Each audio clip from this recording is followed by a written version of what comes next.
Hello everyone, my name is Aditya Shivhare and आज की video में हम लोग बात करने वाले हैं हमारी फंड बेस्ड अकाउंटिंग के बारे में कि बेसिकली फंड बेस्ड अकाउंटिंग कैसे होती है, इसमें क्या क्वेश्चन आते हैं और कैसे इसका कॉन्सेप्ट बिल्डअप हो। साथ ही साथ यार, अगर तुमने अभी तक मेरी प्रीवियस वीडियोस को नहीं देखा है तो जाकर देख लो, क्योंकि वहाँ पर तुमको बहुत अच्छे से सारे कॉन्सेप्ट्स मिल जाएंगे और यहाँ पर तुमको हर चीज़ बहुत अच्छे से समझ में आएगी। साथ ही साथ यार, अगर अभी तक तुमने मेरा इंस्टाग्राम अकाउंट फॉलो नहीं किया है तो प्लीज़ जाके फॉलो कर लो, क्योंकि वहाँ पर तुम्हें सारे अपडेट्स मिल जाएंगे। तो चलो सबसे पहले हम लोग मतलब समझते हैं हमारे फंड का, कि बेसिकली फंड का मतलब क्या होता है। मैं पहले बता चुका हूँ पर एक बार देख लेते हैं। फंड का मतलब होता है बेसिकली कि जब आप स्पेसिफिक पर्पस के लिए, किसके लिए, स्पेसिफिक पर्पस के लिए अपने पैसे को यूटिलाइज करते हैं, अपने पैसे को यूज़ करते हैं। फॉर एग्जाम्पल कि अगर आपको बिल्डिंग बनाने के लिए पैसा मिला है तो आपको उससे बिल्डिंग ही बनवानी पड़ेगी। आप उससे कोई और चीज़ नहीं बनवा सकते, कहीं और उस पैसे को खर्च नहीं कर सकते, एक्सपेंसेस नहीं कर सकते, तो वो इसी में खर्च होगा, बाकी किसी और चीज़ में खर्च नहीं होगा।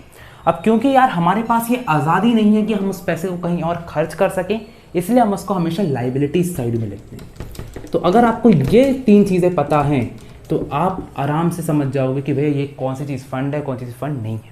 अब यहाँ पर आती हैं दो चीज़ें, यानी कि इसके दो टाइप्स हो जाते हैं। एक हो जाता है रिस्ट्रिक्टेड फंड, एक हो जाता है अनरिस्ट्रिक्टेड फंड। ठीक है, तो रिस्ट्रिक्टेड फंड में क्या आ जाता है बेसिकली हमारा, इसको हम बोलते हैं कैपिटल फंड भी बोलते हैं, जर्नल फंड भी बोलते हैं। तो भैया कैपिटल फंड बोलते हैं तो ये बहुत इंपॉर्टेंट चीज़ है, अभी अपन आगे पढ़ेंगे। तो कैपिटल फंड में या फिर जर्नल फंड में हम हमेशा सरप्लस को ऐड करते हैं, ये हमेशा याद रखना। जब भी हमें अपने बिजनेस में सरप्लस होता है तो हम उसको कैपिटल फंड में ऐड अप कर देते हैं।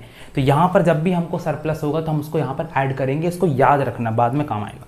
अब यार अनरिस्ट्रिक्टेड फंड में बहुत सारी चीज़ें आती हैं, गवर्नमेंट ग्रांट्स हो जाते हैं, एन्युटी फंड्स हो जाते हैं, एंडोनमेंट फंड हो जाते हैं। तो यार मैं चाहता हूँ कि तुम एक बार इन चीज़ों को रीड करो और अगर तुमको नहीं समझ में आता है तो प्लीज़ मुझे कमेंट सेक्शन में तुम पूछ सकते हो।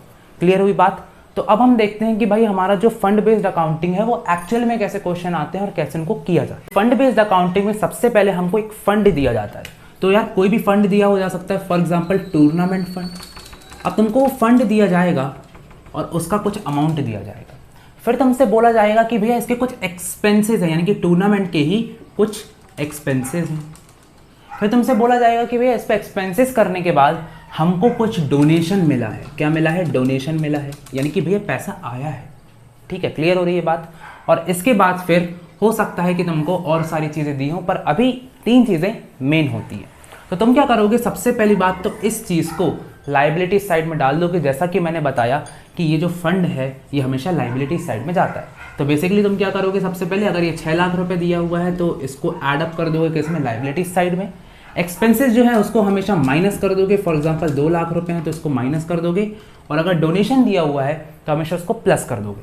यानी कि यहाँ पर हमारी स्ट्रैटेजी क्या होगी इसको सॉल्व करने के लिए, कि जहाँ से भी पैसा आ रहा है, जहाँ से भी इनकम आ रही है उसको ऐड अप कर दो और एक्सपेंसेस को माइनस कर दो।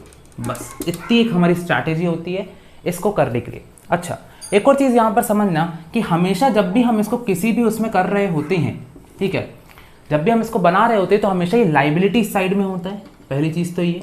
सेकंड चीज़, हम यहाँ पर पूरी बैलेंस शीट नहीं बनाते, समझना बात को, यहाँ पर पूरी बैलेंस शीट नहीं बन रही है। फॉर एग्जांपल ये हमारा लाइबिलिटी साइड होता और यहाँ पर मेरा एसेट साइड होता, तो तुम खुद सोच के देखो कि यहाँ पर तो कुछ नहीं दिया हुआ है, मैंने तो कुछ नहीं लिखा है, यहाँ पर तो हमारा कितना आंसर आ चुका है, 6, 4, 10 और 8 लाख रुपये। क्लियर हो रही है बात? और यहाँ पर तो कुछ नहीं है, लेकिन तो क्या ये गलत हो गया? नहीं हुआ। क्यों? क्योंकि यहाँ पर पूरी बैलेंस शीट नहीं बन रही है, यहाँ पर एक्सट्रैक्ट ऑफ बैलेंस शीट बनाई जा रही है। क्या बनाई जा रही है? Extract of balance sheet. तो प्लीज़ इस चीज़ को याद रखें और एक्सट्रैक्ट ऑफ बैलेंस शीट यहाँ पर ऊपर ज़रूर लिख देना, क्योंकि यहाँ पर मैच करने की ज़रूरत नहीं होती। तो चलो अब हम लोग करते हैं एक प्रैक्टिकल क्वेश्चन। तुमको यहाँ पर वो क्वेश्चन दिख रहा होगा, तो चलो मैं स्टार्टिंग से बताता हूँ कि वो क्वेश्चन कैसे करेंगे।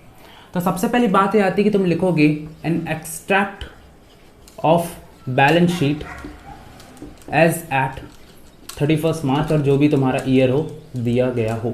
अगर मैं क्वेश्चन की बात करता हूँ यहाँ पे, तो क्वेश्चन में तुम्हारी अभी कोई ईयर नहीं दिया गया है। तो यहाँ पर सबसे पहले टूर्नामेंट फंड दिया गया है 2 लाख रुपए का, तो यहाँ पर तुम्हारा लाइबिलिटी साइड आ जाएगी, ये तुम्हारा अमाउंट आ जाएगा, ये तुम्हारा एसेट आ जाएगा और ये तुम्हारा अमाउंट आ जाएगा। बिल्कुल बेसिक क्वेश्चन है। टूर्नामेंट फंड तुम्हें 2 लाख रुपए दिया गया है, तुम यहाँ पर टूर्नामेंट फंड लिखोगे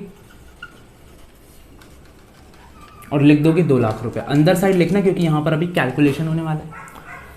टूर्नामेंट एक्सपेंसेस 60,000 रुपये। मैंने तुमको क्या बताया था, एक्सपेंसेस हैं माइनस कर दो, पैसा जा रहा है माइनस कर दो, तो लेस कर देंगे हम क्या, टूर्नामेंट एक्सपेंसेस। क्लियर हो रही है बात, कितना है यहाँ पे 60,000 रुपये। बिल्कुल आसानी से हमने किया है, माइनस कर दिया। थर्ड आता है हमारा जिसको हम ऐड करेंगे, दैट इज टूर्नामेंट रिसीप्ट्स। तो रिसीप्ट जो भी आ रही है, पैसा आ रहा है, प्लस कर दोगे, ये चीज़ तुमको पता है, बहुत ईजिली तुमने इस क्वेश्चन को सॉल्व कर लिया। तो ऐड रिसीप्ट्स फ्रॉम टूर्नामेंट लिख के और तुम यहाँ पर लिख दोगे कितना, 80,000 रुपये। तो 80,000 तुमने यहाँ पर प्लस कर दिया, तो 2,80,000 में 60 गया, तो यहाँ पर आएगा तुम्हारा 2,20,000। अब यहाँ पर 2,20,000 आया, इसको बैलेंस करने की कोई ज़रूरत नहीं है, यहाँ पर तुमको पूरे नंबर मिल जाएंगे।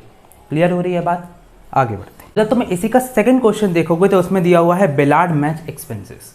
अब यहाँ पर तुमको कोई फंड नहीं दिया गया है, तुमको कोई भी इनकम नहीं दी गई है, डायरेक्टली एक्सपेंसेस दिया गया है। तो याद रखना, कभी भी अगर इनकम और एक्सपेंस तुम्हें बिना फंड के मिले, यानी कि क्वेश्चन में अगर फंड गिवन नहीं है, तो तुम उसको directly income and expenditure account में डाल दो। तो यहाँ पर क्योंकि हमारा बिलार्ड मैच एक्सपेंसेस है, तो हम इसको डायरेक्टली एक्सपेंडिचर में डाल देंगे। इसमें कोई और यहाँ पर कोई बैलेंस शीट नहीं होगी। बैलेंस शीट कब आ जाती है, जब फंड आता है। फंड क्योंकि एक लाइबिलिटी होता है, तो जितने भी एक्सपेंसेस और इनकम है वो सबको हमको यहाँ पर करना पड़ता है। बट अगर एक्सपेंसेस और इनकम सेपरेट दिए गए हैं, वहाँ कोई भी फंड का वर्ड यूज नहीं हुआ है, तो प्लीज उसको इनकम एंड एक्सपेंडिचर में डेबिट या क्रेडिट तुम कर दोगे अकॉर्डिंग टू उसका क्या टाइप है। क्लियर हो रही है बात, अच्छे समझ में आया, आगे बढ़। अब यहाँ पर दिया गया है प्राइस फंड। तो प्राइस फंड दिया गया है, interest on price fund investment दिया गया है, प्राइस पेड दिया गया है और प्राइस फंड इन्वेस्टमेंट्स दी गई हैं। तो अब यहाँ पर हम पैसा जो है अपना कुछ इन्वेस्ट कर देते हैं। तो समझो कि यहाँ पर क्या होता है। तो सबसे पहली बात तो ये क्वेश्चन बिल्कुल सेम है तुम्हारा कि जो प्राइस फंड है वो यहाँ पर तुम बनाओगे। क्लियर है, बिल्कुल कोई ज़्यादा दिक्कत नहीं है। प्राइस फंड तुम कितना है, 1 लाख रुपये लिख दिया तुमने, कोई दिक्कत नहीं है तुमने भैया यहाँ तक का, चलो अच्छी मज़ा आ रहा है। प्राइस पेड, तो प्राइसेस पेड जो तुमने किया है वो तुम्हारे क्या हो गए, एक्सपेंसेस हो गए। तो तुमने लेस कर दिए तुम्हारे जितने भी एक्सपेंसेस थे, तो वो कितना हो जाएगा तुम्हारा 20,000 रुपये। बिल्कुल क्लियर है, यहाँ पर कोई दिक्कत नहीं है। अब यहाँ पर तुम्हें 2 नई चीज़ें दी गई हैं, प्राइस फंड इन्वेस्टमेंट्स और interest on price fund investment. समझना बात को, तुम्हारा जो इंटरेस्ट है वो तुमको मिल रहा है। तो जब भी तुम्हें इंटरेस्ट मिलता है, याद रखना इंटरेस्ट मिलता है, तुम उसको यहाँ पर ऐड कर दोगे। मैंने क्या बोला था, जो भी पैसा आ रहा है उसको ऐड कर देना। तो ऐड कर दोगे इंटरेस्ट ऑन इन्वेस्टमेंट। क्लियर हो रहा है, कितना मिल रहा है तुमको यहाँ पर तुम्हें इंटरेस्ट मिल रहा है 10,000 रुपये, और यहाँ पर बहुत आसानी से तुमने इसको कर दिया। प्राइस फंड इन्वेस्टमेंट्स, याद रखना जब भी हम कुछ भी चीज़ में इन्वेस्ट करते हैं, हमने पैसा इन्वेस्ट किया है, इन्वेस्ट करा है, तो वो हमेशा एसेट होता है, ना कि लाइबिलिटी होता है। 11th क्लास याद है, इन्वेस्टमेंट्स हमेशा एसेट होता है। तो हम यहाँ पर प्राइस फंड इन्वेस्टमेंट लिख देंगे, और यहाँ पर तुम्हारा जितना भी अमाउंट है दैट इज अराउंड कितना है यहाँ पे 80,000, उसको हम यहाँ पर लिख देंगे। क्लियर हो रही है बात, कोई भी दिक्कत आए तो मुझे बता देना कमेंट सेक्शन में। तो बेसिकली यहाँ पर तुमने प्राइस फंड लिखा है, यहाँ पर तुम्हारे एक्सपेंसेस लेस हो गए हैं, यहाँ पर तुम्हारी इंटरेस्ट एडअप हो गया और वहाँ पर इन्वेस्टमेंट चली गई है। तो यहाँ पर जैसा कि मैंने बोला था बैलेंस नहीं होता है, तो इसको बस हम निकाल लेते हैं। 1,10,000 में से 20,000 गए तो कितना हो जाएगा 90,000 रुपये, और ये तुम्हारा क्वेश्चन जो है क्लियर हो जाएगा। समझ में आ रहा है, नेक्स्ट पे बढ़ते हैं। अब जो तुम्हारा नेक्स्ट क्वेश्चन आ जाता है that is receipts from cinema show tickets and expenses on cinema show आया हुआ है। तो यहाँ पर रिसीप्ट्स और एक्सपेंसेस दिए गए हैं। मैंने तुमको थोड़ी देर पहले बताया था और तुम ज़रूर समझ गए होगे, क्योंकि यहाँ पर फंड नहीं दिया गया है तो हम यहाँ पर फिर से कोई बैलेंस शीट क्रिएट नहीं करेंगे। हम जो रिसीप्ट्स है उसको रिसीप्ट साइड में डाल देंगे इनकम एंड एक्सपेंडिचर अकाउंट के, और जो हमारा एक्सपेंसेस हैं उसको हम एक्सपेंडिचर साइड में डाल देंगे। क्लियर हो रही है, डायरेक्टली जाएगी। यहाँ कोई भी ये जो जितनी वर्किंग है नहीं करना है, जैसा हम इनकम एंड एक्सपेंडिचर बनाते आ रहे थे वैसा ही बना दोगे। अब जो हमारा लास्ट पॉइंट है ना, जो हमारा लास्ट क्वेश्चन है वो थोड़ा सा ट्रिकी है, प्लीज़ इसको अच्छे समझना, ये सबसे हार्ड लेवल मैं कह सकता हूँ इसमें है। तो expenditure on construction of pavilion during the year was 6 lakh रुपये। तो कुछ समझना बात को, यहाँ पर अभी तक हम क्या कर रहे थे, पैसा हमारे पास था, हम उससे कुछ भी चीज़ क्रिएट कर रहे थे, टूर्नामेंट करवा रहे थे, ठीक है, वहाँ पैसा यूज़ हो रहा था, जो एक्सपेंसेस था उसको हमने माइनस कर दिया। अब जो एक्सपेंसेस करते हैं तो वो पैसा खत्म हो जाता है, लेकिन जब आप एक्सपेंडिचर करते हो, जब आप उस पैसे से कोई भी एसेट बनाते हो तो वो एसेट बन रहा है। समझना बात को, मैंने क्या किया कि जो टूर्नामेंट था फॉर एग्जाम्पल पवेलियन फंड है, पवेलियन अगर मैं डायरेक्टली बात करूँ तो अगर पवेलियन हमारे पास है, ठीक है, तो इसका मेरे पास फंड आया, तो उससे मैंने क्या किया, उसको खर्चा कहाँ पर किया, एक पवेलियन बनवाने में। क्लियर हो रही है बात? अगर मेरे पास बिल्डिंग है तो मैंने बिल्डिंग बनवाने में पैसा खर्च किया, तो मेरे पास एक एसेट तैयार नहीं हो रहा है। अगर एसेट तैयार हो रहा है तो कहीं ना कहीं वो मेरी इन्वेस्टमेंट है, यानी कि कहीं ना कहीं यहां पर अब हमारा एसेट साइड भी हमारा यूज होने वाला है। समझना बात को ध्यान से, यहां पर क्या हो रहा है, हम एक एसेट क्रिएट कर रहे हैं, एसेट क्रिएट कर रहे हैं, तो यहां पर हमारी इन्वेस्टमेंट हो जाएगी और फिर वहां पर भी हमको एडजस्टमेंट करना पड़ेगा। तो अब क्वेश्चन को अगर हम देखते हैं तो एक्सपेंडिचर, अब देखो एक्सपेंसेस छोटा बड़ा, एक्सपेंडिचर मतलब बड़ा खर्चा हो रहा है, तो बड़ा खर्चा हो रहा है किस पे, पवेलियन बनवाने में, जो कि 6 लाख रुपए का है। समझ में आती है बात? The construction work in progress is not yet completed, अभी तक कंप्लीट नहीं हो पाया भैया, नहीं समझ में आ रहा, अभी तक कंप्लीट नहीं हो पा रहा है प्रोग्रेस में। Pavilion fund as on 31 March 2018 was 8 lakh रुपए। पवेलियन फंड है, बिल्कुल जैसा कि हम लोग करते आ रहे थे, पवेलियन फंड यहाँ पर आ गया है। Donation for pavilion received on 15 September was 10 lakh रुपए, 10 लाख रुपए का डोनेशन आया, यहाँ पर भी हमको डोनेशन मिल रहा है, कोई इशू नहीं है। कैपिटल फंड वॉज 20 लाख रुपए। अब मैंने तुमको यहाँ पर कैपिटल फंड का एक थोड़ी सी चीज़ बताई थी कि यहाँ पर सारे सरप्लस ऐड होते हैं, तो चलो सबसे पहले देखते हैं।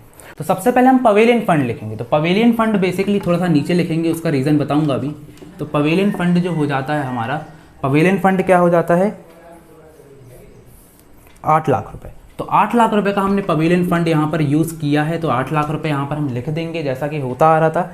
डोनेशन जो था इसमें प्लस कर देंगे, तो डोनेशन है हमारा दैट इज 10 लाख रुपए। कहते हैं 10 लाख रुपए जो है उसको हम ऐड अप कर देंगे, तो डोनेशन हमारा प्लस हो जाएगा, ऐड हो जाएगा, ठीक है, यहाँ पर ऐड ज़रूर लिख देना।